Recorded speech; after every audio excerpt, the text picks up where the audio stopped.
नमस्कार साथियों, ज्ञान वैविध्य यूट्यूब चैनल में आपका हार्दिक स्वागत है। मैं आनंद पाल सिंह। आज हम जो हमारा जो डिप्लोमा है उसके अंदर जो सामान्य व्याधियां बताई गई है, जो शारीरिक जो रोग बताए गए हैं, आदियां बताई गई है, मानसिक रोग है।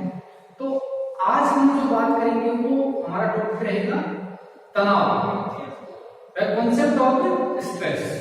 तो तनाव की अवधारणा हम बात शुरू करते हैं।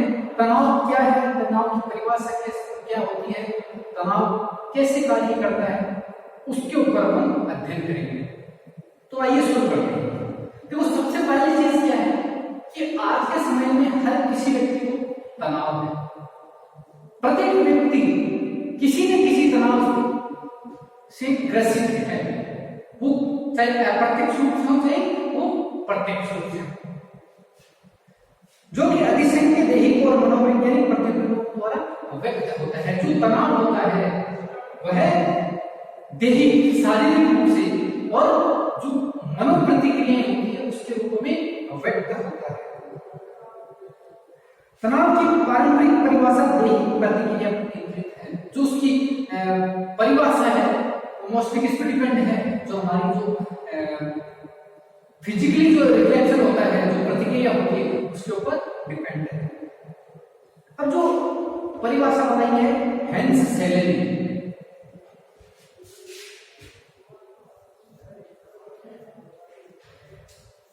हेंस सेलेनी के अकॉर्डिंग, तो हेंस सेलेनी ने कहा है कि तनाव शब्द को हेंस सेलेनी ने तनाव शब्द को खोजा और इसकी परिभाषा जो हेंस सेले है उसने तनाव शब्द की खोज की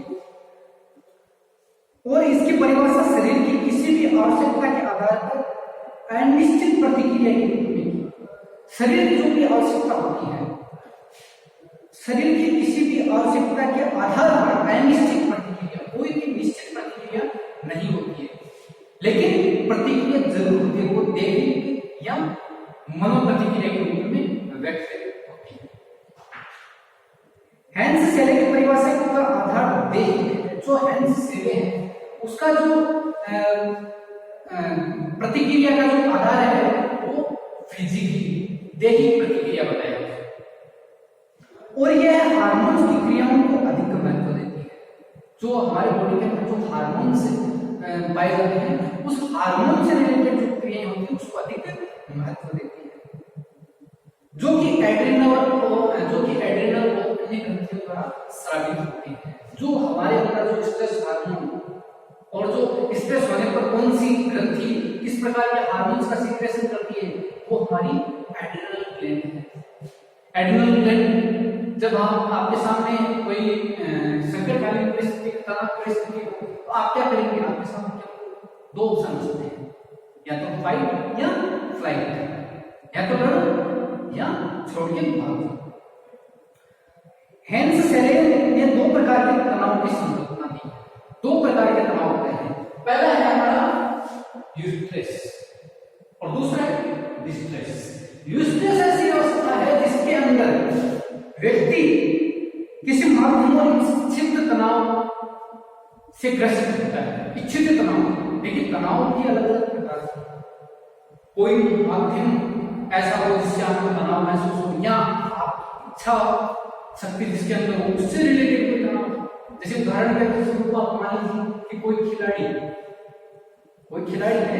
वो खेल रहा है, उसको तनाव है, वो तनाव किस प्रकार का है, यूस्ट्रेस तनाव है। कैसे कि उसकी इच्छा है, वो खेल रहा है, उसको तनाव किस चीज को लेकर के हो रहा है कि उसको विनर बनना है। उस विनर बनने के पीछे जो तनाव छुपा हुआ है वो आपका यूस्ट्रेस तनाव है।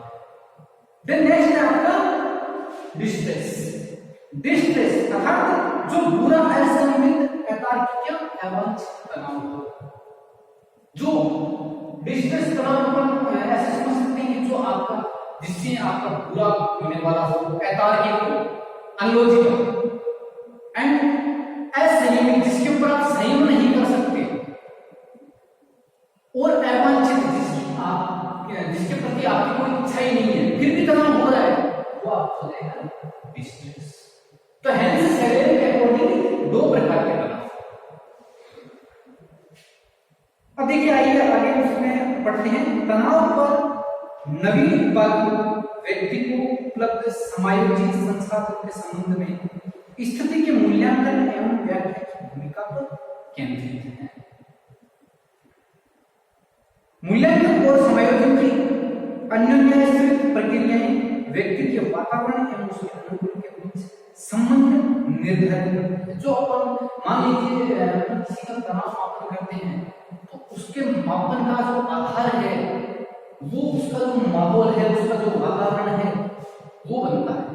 उसका आधार है जो उसके तनाव का मापन का उसका वातावरण, उसकी प्रतिक्रिया, ये चीजें उसके आधार बनती है। अनुकूलन वह प्रक्रिया है जिसके द्वारा व्यक्ति देही, मनोवैज्ञानिक और सामाजिक हित के इष्टतम स्तर को बनाए रखने के लिए अपने आसपास की स्थितियां एवं वातावरण को व्यवस्थित करता है।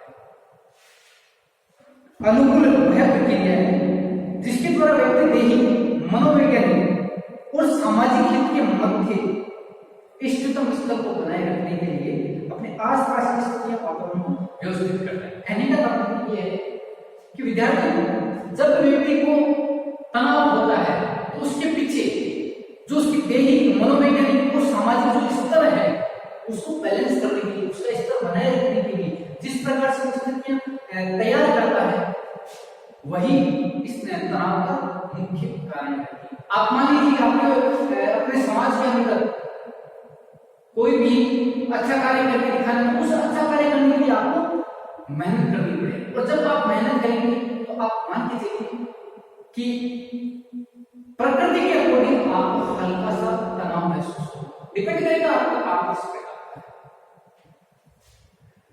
अब मैं मुख्य बात जो फैक्ट है स्ट्रेस के, तनाव के कारक है, वो पढ़ते हैं। सबसे पहले इसको थोड़ा समझने का प्रयास करेंगे कि वातावरण की कोई घटना या कोई बात जो तनाव उत्पन्न कर सकती है उसे तनाव का कारक कहा जा सकता है। अर्थात कि कोई भी वातावरण के अंदर ऐसी घटना, कोई भी बात, कोई भी कार्य जो व्यक्ति के अंदर तनाव की स्थिति उत्पन्न कर देता है, तनाव पैदा कर देता है, तनाव की स्थिति ला देता है, उसी तनाव का कारक कहते हैं। सीधी सी बात कि ऐसा कोई भी कारण जो आपके अंदर किसी दूसरे के अंदर तनाव पैदा कर देता है वही तनाव का कारक कहलाता है। कारक और कारण एक समान। अब इसे अपन उदाहरण स्वरूप मान ले कि जैसे बहुत ज्यादा कार्य, वर्कलोड अगर बढ़ जाता है व्यक्ति के ऊपर तो उसको तनाव आ जाता है, तनाव की स्थिति में चला जाता है। और कोई भी प्राकृतिक आपदा, भूकंप हो गया, हवाई हो गई, तूफान आ गया, तो इन सब को लेकर भी व्यक्ति तनाव की स्थिति में चला जाता है। अभी देख लीजिए अभी जो कोविड-19 चल रहा है, जो कोरोना महामारी चल रही है, पूरे विश्व के अंदर फैली हुई है और दिन प्रतिदिन इसके केसेस बढ़ते जा रहे हैं। ठीक है, तो इससे क्या है कि एक तो जिसको ये कोरोना हो गया है वो व्यक्ति तो परेशान है ही, लेकिन दूसरे जो घरों के अंदर सेफ बैठे हैं उन लोगों को भी कोरोना के विषय में सोच करके चिंता, तनाव होने लग गया है। वो सोच रहे हैं कि हमारा क्या होगा, हम कहां जाएंगे, कैसे चलेगा। बहुत सारे फैक्टर हैं तनाव। मैंने एक आपको ये जो अभी ज्वलनशील जो उदाहरण है पूरे विश्व के सामने, ये देकर के आपको समझे ताकि आप अच्छे से इसको समझ सकें। अब देखिए कि इसको भी अलग अलग भागों में बांटा गया, डिटेल जो स्टडी है कारक की वो बताते हैं। पहला जो कारक है जीवन की मुख्य घटनाएं और बदलाव। देखिए सबसे बड़ी जो चीज है तनाव, अगर अपन सामान्यतः इसको समझे तो बहुत इजीली और इस चीज को फैक्ट भी करती है। कैसे कि जीवन की जो विभिन्न परिस्थितियां होती है वो बदल जाती है, बहुत सारे परिवर्तन आते हैं। आप पहले अमीर थे, पैसे से बहुत अमीर थे, लेकिन एकदम से कोई स्थिति आ गई, आपके लॉस हो गया, आप घाटे में चले गए, तो परिस्थिति में बदलाव है तो आपको उस चीज का तनाव महसूस होगा। आप उसके ऊपर सोच विचार करेंगे तो आपके अंदर तनाव की स्थिति बढ़ती जाएगी। और बदलाव तो देखिए, इस श्रेणी में किसी व्यक्ति की जिंदगी से जुड़ी कोई महत्वपूर्ण घटना सम्मिलित हो सकती है। कोई भी घटना, किसी आपके परिवार के अंदर किसी परिवारजन का एक्सीडेंट हो गया। जनरली अगर अपन मान के चलते हैं तो एक छोटा सा उदाहरण कि किसी का एक्सीडेंट हो गया तो उसकी फैमिली के कुछ लोग भी तनाव स्थिति में आ जाएंगे, सोचेंगे क्या होगा, कैसे ठीक होगा, कितनी लगी होगी। तो इन सब चीजों को लेकर के बहुत ज्यादा स्ट्रेस बढ़ जाता है। और जो यह स्ट्रेस है, जो ये तनाव है किसी घटना को लेकर के, ये कोई भी बड़ा बदलाव नहीं है, तो ये जो स्ट्रेस है ये पूरी जिंदगी के लिए, पूरे जीवन के लिए चिरस्थायी प्रभाव छोड़ देता है। चिरस्थायी मतलब लंबे समय, जीवन भर उसका प्रभाव उसके ऊपर रहता है। अब उदाहरण देखिए, कोई भी घटना हो सकती है, जरूरी नहीं कि एक्सीडेंट ही हो, बहुत सारे कारण हो सकते हैं। आजकल आप देखते हैं जैसे तलाक हो गया, तो तलाक होना एक कोई छोटी घटना नहीं है। आप किसी जीवन साथी को अपनाते हैं, फिर उसके साथ में मनमुटाव पैदा करके आप उसको अलग कर देते हैं, तो ये जो प्रभाव रहता है उस तनाव का, ये जीवन भर व्यक्ति नहीं भूल सकता। चाहे तलाक देने वाले को तनाव हुआ हो और चाहे तलाक जिसने तलाक दूसरे को दिया है, चाहे दोनों में से किसी को हो सकता है, जिसने दोनों अलग अलग दिए। और एक स्टेज ये भी है जो विवाह होता है, जो शादी होती है, वो भी एक बहुत बड़ी घटना है। विद्यार्थी इसको पॉजिटिव वे में लेते हैं सभी, लेकिन इसलिए आप मान के चलिए कि बहुत सारे इसके स्ट्रेसफुल फैक्टर नए तैयार हो जाते हैं। कैसे कि एक व्यक्ति की शादी होती है, एक व्यक्ति की शादी होती है और शादी के बाद उसके ऊपर इतना ज्यादा बर्डन आ जाता है कि घर का पूरा मैनेजमेंट का संभालो, कैसे घर को मैनेज करना है, कैसी कौन सी जरूरी जो सामान है वो घर के ऊपर घर में लेके आना है। और फिर क्या होता है कि शादी होने के बाद रिलेशनशिप औरों से बहुत ज्यादा बढ़ जाती है। पहले व्यक्ति सीमित रहता है अपने घर तक, अपने ननिहाल, अपने पिताजी के ननिहाल तक इतने तक ही सीमित रहता है। लेकिन फिर क्या होता है कि जैसे शादी होती है, उसका ससुराल लेट हो गया, पहले तो जो थे वो है नहीं, उसका ससुराल लेट हो गया, किसका? खुद का, जिसका विवाह हुआ। और फिर ससुराल के अंदर कोई शादी है, ब्याह है, कोई मृत्यु से संबंधित कोई भी ऐसी घटना है जिसमें उसको जाना बहुत कंपल्सरी अनिवार्य है, तो उन सब चीजों को लेकर भी व्यक्ति तनाव की स्थिति में चला जाता है। तो ये जो विवाह का मैंने आपको उदाहरण दिया, ये भी तनाव की स्थिति पैदा कर देता है।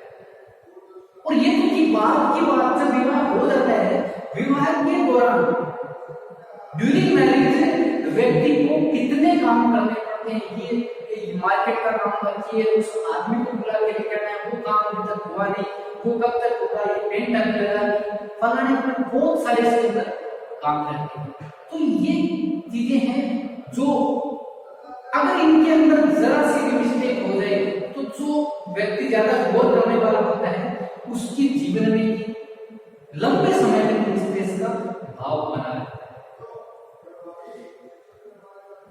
अब है अपना नेक्स्ट टॉपिक, रोजमर्रा की परेशानियां, दैनिक परेशानियां जिसको भी कह सकते हैं।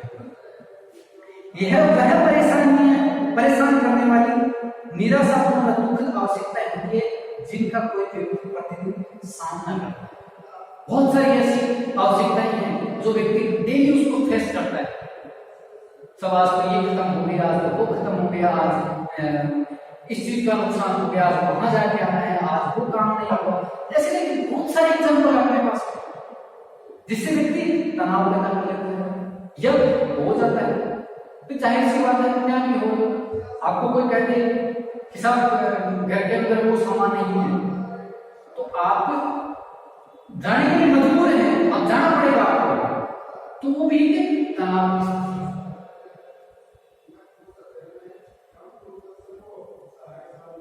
प्रकार वस्तुओं को गलत जगह पर रख देना या उनका गुम हो जाना, ये भी एक बड़ा इसका कारण है। कोई भी ऐसी आपकी प्रिय वस्तु है जो आप कहीं रख देते हैं फिर भूल जाते हैं या कहीं गुम हो जाती है, तो ये भी रोजमर्रा की परेशानियों में शामिल है जो आपके तनाव को जन्म देती है। और ये भी होता है कि आपको कोई डेट दे दे कि 14 तारीख तक आपको ये काम कंप्लीट करके देना है, तो भी आपके ऊपर तनाव आ जाएगा क्योंकि वर्कलोड तो है। और दैनिक जीवन है उसको अगर अपन समझें तो आप किसी मान लो कि डेली ऑफिस का आप काम करते हैं, आप कहीं ट्रैफिक में फंस जाते हैं तो भी आपके ऊपर स्ट्रेस है, आप स्ट्रेस में चले जाएंगे, कब पहुंचूंगा घर से फोन आएगा, बीवी मतलब 2 बार सुनाएंगे कहाँ रुके, बहुत सारे इफेक्ट होते हैं। या जनरली अगर देखा जाए हम सबके साथ में, तो हम किसी भी कार्य के लिए कहीं जाते हैं तो उसके लिए अपन किसी लाइन में खड़े रहते हैं, पंक्ति में खड़े रहते हैं, वो भी हमारे स्ट्रेस को जन्म देता है। अब है अपना दीर्घकालिक भूमिका से तनाव, जो लंबे टाइम से कोई भी ऐसा विचार है जो आपको तनाव की स्थिति में लेके जा रहा है, जैसे कि वैवाहिक जीवन में मुश्किलों का सामना करना। आजकल बहुत सारे उदाहरण देखने को मिलते हैं, जो वैवाहिक जीवन होता है उसमें बहुत बड़ी बड़ी समस्याएं आती हैं और उन समस्याओं का सामना जब व्यक्ति करता है उसके अंदर तनाव पैदा होता है। और मान लीजिए भगवान नहीं करे किसी के हो, लेकिन एक उदाहरण स्वरूप बता रहा, किसी के बच्चा विकलांग पैदा हो जाता है तो उसको संभालना सबसे बड़ा कठिन कार्य है, सबसे कठिन कार्य है। या व्यक्ति हमेशा लाइफ टाइम गरीबी में रहता है, उसको कुछ तनाव क्या, सुबह का खा लिया तो सब शाम का नहीं मिलेगा, और शाम का अगर खा लेता है तो सुबह की तैयारी करनी पड़ती है, तो बहुत सारे ऐसे कारण हैं।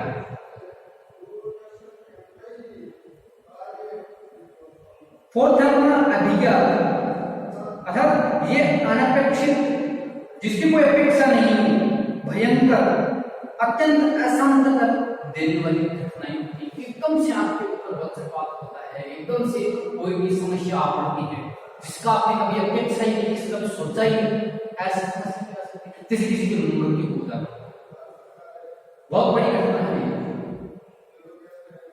इस प्रकार की घटनाएं हमारे जीवन पर गहरा प्रभाव छोड़ जाती है, जैसे कोई भी हमला हो जाता है, अटैक हो जाता है, बम फट जाता है, और कोई भी आपका ऐसा प्रिय व्यक्ति जिसकी मृत्यु हो जाती है, आपको बड़ा स्ट्रेस महसूस होगा, आप तनाव में चले जाएंगे, आप डिप्रेशन में जा सकते हैं।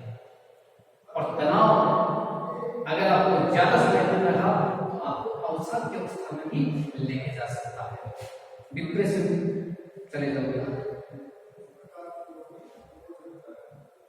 अब देखिए जब तनाव होता है तो साधारण जो प्रतिक्रिया होती है वो बताते हैं कि जो व्यवहारात्मक, सबसे पहले जो व्यवहारात्मक जो प्रतिक्रिया होती है वो आपको बताता हूं। व्यक्ति क्या करता है कि जब उसको तनाव होता है तो बहुत सारे गलत रास्ते ढूंढ लेता है, क्योंकि वो उस टाइम क्या होता है, उसकी नेगेटिविटी जो होती है बहुत ज्यादा बढ़ जाती है, और जब नेगेटिविटी व्यक्ति के अंदर छाई रहती है तो व्यक्ति सही निर्णय नहीं ले सकता। व्यवहारात्मक प्रतिक्रिया में सबसे है मध्य या औषधि का प्रयोग।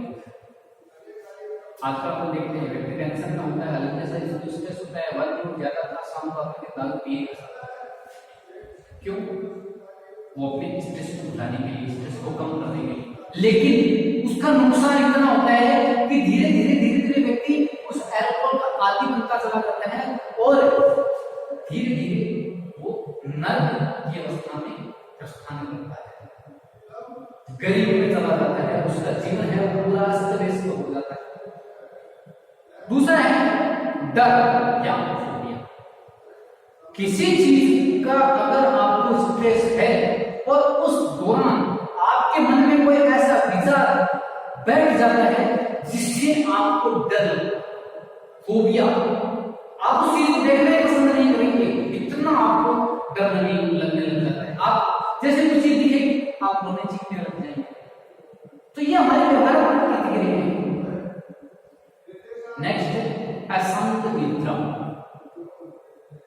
व्यक्ति जब स्ट्रेस के अंदर रहता है उसको नींद नहीं आती है और वो कोशिश भी करता है, फिर वो अशांत स्थिति में रहता है, उसको नींद प्रॉपर नहीं आती।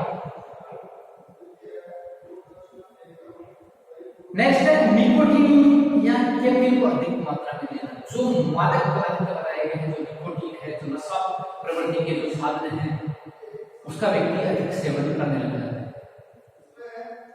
नेक्स्ट है बेचैनी। व्यक्ति स्ट्रेस में सीधी सी बात है बेचैनी होती है। अगला है भूख न लगना या आवश्यकता से अधिक खाना।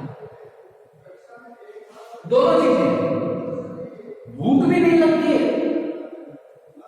किसी को भूख नहीं लगती है तो कोई व्यक्ति भूख से भी ज्यादा खाना शुरू कर देता है क्योंकि वो तनाव की स्थिति में है। और जब व्यक्ति तनाव में रहता है तो उसको चिड़चिड़ा महसूस होता है, चाहे कितनी भी अच्छी बात हो उसको अच्छी नहीं लगती है, चिड़चिड़ा रहता है व्यक्ति, एनी टाइम लेकिन मतलब इरिटेशन महसूस करता है। आक्रामकता, जब व्यक्ति तनाव में होता है तो मेरा आपको यही सुझाव है कि आप उस व्यक्ति को अकेला छोड़ दें। आप उसको जाएंगे, वो इरिटेशन महसूस करेगा, लेकिन वो उस इरिटेशन के कारण आपके ऊपर कोई भी प्रकार का हमला भी कर सकता है, आपको नुकसान पहुंचा सकता है, आक्रमण कर सकता है। ठीक है, वो तो स्ट्रेस में था, उसके आक्रमण से आप स्ट्रेस में चले जाओगे, मरीज बढ़ते थे, बचाव ही उपचार है। फिर अगला जो है टॉपिक वो है दुर्बल या विकृत आवाज। जब व्यक्ति तनाव में होता है तो उसका जो शरीर है वो दुर्बल दिखाई देने लग जाता है, धीरे धीरे दुर्बलता की स्थिति में चला जाता है और विकृत आवाज, उसकी जो वॉइस होती है, उसकी आवाज होती है, वो भी टूटी हुई महसूस होती है, वो प्रॉपर बोल नहीं पाता है, हिचकिचाने लग जाता है, उसका जो ब्लड प्रेशर है वो हाई होने के कारण प्रॉपर बोल नहीं पाता है। तो ये इसके व्यवहार एक उसके अंदर टाइम मैनेजमेंट की कमी आ जाती है। अगला है बाध्यकारी व्यवहार, किसी भी कार्य में जाकर के बाधा डालेगा तो स्ट्रेस में होगा, वो कोई भी कार्य हो रहा है उसके अंदर जाकर के विघ्न बनेगा, कोई भी अड़चन पैदा करेगा, रिश्तों से पलायन, जो रिलेशनशिप होती है उसको वो धीरे धीरे उससे दूर होने लग जाता है, पलायन करने लग जाता है, जो उसका अटैचमेंट था वो उसे दूरियां बनाता है। और ये भी स्थिति आती है कि व्यक्ति बार बार रोने में लग जाता है क्योंकि वो अपने आप को बहुत कमजोर समझने लग गया है स्ट्रेस के कारण। वो ये सोच रहा है कि उसके पास अब कोई नहीं है, वो केवल अकेला बच गया, तो वो अपने अकेलेपन के कारण, अकेलेपन जो उसको महसूस हो रहा है उसके कारण वो बार बार रोने की स्थिति में चला जाता है। खुद को जो अव्यवस्थित समझने लग जाता है, अव्यवस्थित दृष्टिकोण से देखता है कि मैं व्यवस्थित नहीं। क्रोध आता है उसको बार बार, अपने आप को दोषी महसूस करता है, दूसरों से ईर्ष्या करता है, उसको ज्यादा लज्जा या शर्मिंदगी की महसूस होती है, आत्मघाती सुसाइड के विचार उसके अंदर आते हैं। उसका जो विचार है वो ये सोचता है कि अब तो मैं अकेला हूं, मेरे सामने ये परिस्थिति, मुझे सुसाइड करनी चाहिए। आप देखते हैं लेटेस्ट में बहुत सारे अभी ऐसे सुसाइड हुए हैं जो चाहे तो वर्कलोड के कारण हो। देखिए स्ट्रेस के कारण नहीं हो सकते, लेकिन मुख्य जो जड़ है नुकसान की, तनाव है। वर्कलोड में आ जाता है, किसी के प्रेशर में आ जाता है, व्यक्ति सुसाइड कर लेता है। निराशा बनी रहती है, एकदम डिसअपॉइंट, उसको कोई भी आशा नहीं बची है। वो ऐसे मन में सोचता है कि तो सब कुछ खत्म हो गया, कुछ भी नहीं है मेरे सामने, कोई भी लक्ष्य नहीं है उसका, कोई भी कार्य नहीं, अब उसको करना ही नहीं है। ऐसे मन में स्थिति पैदा हो जाती है। वो व्यक्ति धीरे धीरे झूठ बोलने लग जाता है।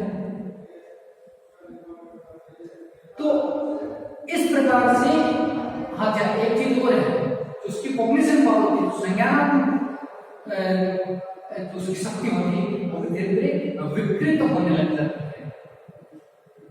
तो इस प्रकार से ये व्यक्ति के व्यवहारात्मक प्रतिक्रिया जब व्यक्ति स्ट्रेस में होता है।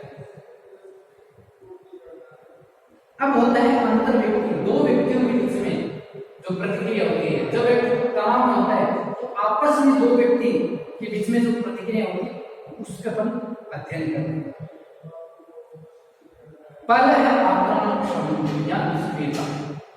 दो व्यक्ति बात कर रहे हैं तो आपस में ऐसा उनका रिलेशन दिखाई दे रहा है, आक्रामक तरीके से बात करेंगे, लड़ाई झगड़े का भाव होगा, निष्क्रिय एकदम नेगेटिव, बिल्कुल अन्य दिखाई देगा।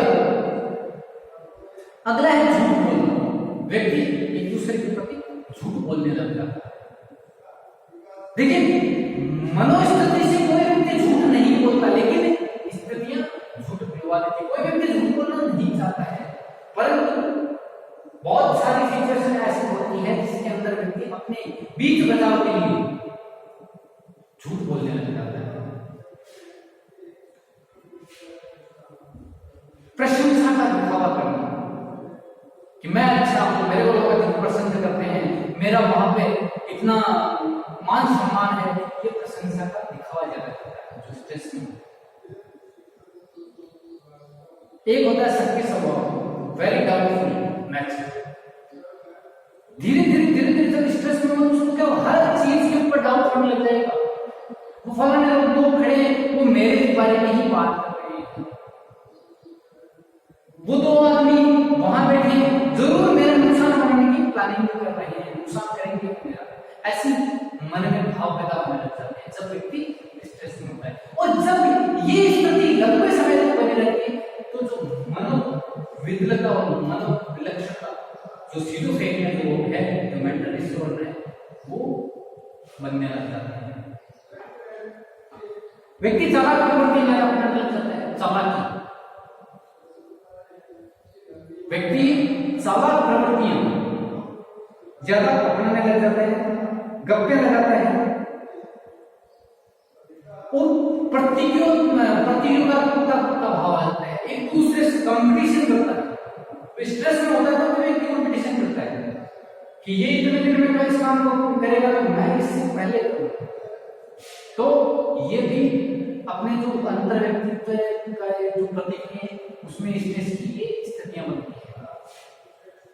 अगला है जैविक प्रतिक्रिया।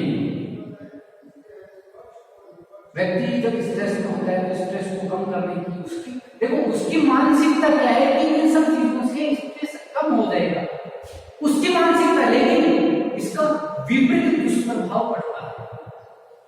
क्या होता है व्यक्ति जैविक प्रतिक्रिया में? व्यक्ति ड्रग लेना शुरू कर देता है,